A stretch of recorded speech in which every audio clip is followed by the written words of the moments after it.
कोई नई बात है नहीं। जितने भी संवैधानिक संस्थाएं हैं, इंस्टीट्यूशंस हैं, तमाम संस्थाओं को भाजपा सरकार अपने और अपने लाभ के लिए इस्तेमाल कर रही है। और ये प्रक्रिया जो है ये आज का नहीं है, जब से ये सत्ता में आए हैं तब से ये इसे इस्तेमाल कर रहे हैं। अब जनता भी जानती है, इस चीज़ को एहसास करती है जनता भी कि क्यों ऐसा होता है कि केवल गैर भाजपा राज्यों में ही ईडी की छापा पड़ती है या गैर भाजपा लोगों के ही घरों में ईडी का छापा पड़ता है। मेरा सवाल इसलिए कि आज जो बैठक होनी थी उससे पहले ईडी के रेट को आप कनेक्शन मानते हैं उस बैठक से? निश्चित रूप से ये केवल और केवल मैंने जिस तरह से कहा है कि गैर भाजपा जितनी भी सरकारें हैं उनको अस्थिर करने की इनकी प्रयास है। ये बिल्कुल भी नहीं चाहते हैं कि झारखंड राज्य की सरकार, लोकप्रिय सरकार, अपने पूरे कार्यकाल को खत्म करे।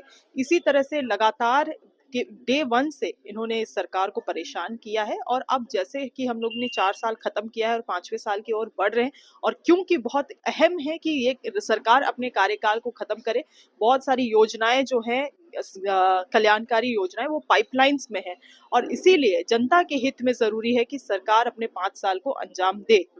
शिल्पी जी, मेरा सवाल ये भी था कि आज बैठक होनी थी और गवर्नर साहब झारखंड से बाहर 8 तारीख तक के लिए चले गए, इसको कैसे देखें? देखिए, गवर्नर साहब से तो मैं यही कहना चाहूंगी कि वो निश्चित रूप से एक पॉलिटिकल एजेंडा के साथ अभी जितने भी गवर्नर्स हैं सभी राज्यों में इस चीज़ को हम लोग देख रहे हैं, चाहे महाराष्ट्र की बात करें, केरला की बात करें या झारखंड की बात करें, तमाम राज्यों में गवर्नर्स अपने पॉलिटिकल एजेंडा के साथ काम कर रहे हैं। मगर हमारे राज्य के जो गवर्नर हैं उनसे मैं यही कहना चाहूंगी कि आप 5वीं अनुसूचित राज्य के और एक बहुत ही पिछड़ा आदिवासी पिछड़ों का एक राज्य है, उसके आप कस्टोडियन हैं। इसीलिए आपका पॉलिटिकल एजेंडा से ऊपर भी उठ के आपका कर्तव्य बनता है इस राज्य के लिए।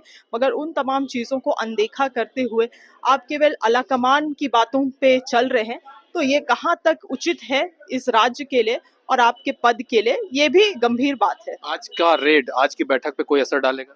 कोई असर नहीं डालेगा। हमारी जो रणनीति है उसके अनुसार हम चल रहे हैं। आज हमारे प्रभारी के साथ यहाँ पे बैठक निश्चित किया गया था, वो भी आज चल रहा है। काफी सारे विधायक की बैठक शाम में क्यों बुलाई गई थी मुख्यमंत्री आवास? देखिए, इस चीज को तो आप समझ ही रहे हैं, जिस तरह से आपदस्त करने की कोशिश की जा रही है इस सरकार को, हमें भी हम अपना एक रणनीति तैयार करने की जरूरत है और इसीलिए चाहे ताकि पूरे INDI के जितने भी हमारे विधायक हैं या जितने भी हमारे सहयोगी गण हैं सब एक ही पेज में रहे, इसी के लिए इस बैठक को बुलाया गया है। तो शिल्पी नेहा तिर्की जी साफ कर रही हैं कि किस तरह से राज्य की सरकार को पदस्थ करने की कोशिश है। ईडी का रेड उसी का हिस्सा है। अपने सहयोगी वीडियो जर्नलिस्ट नलिन के साथ कुमार चंदन, रांची।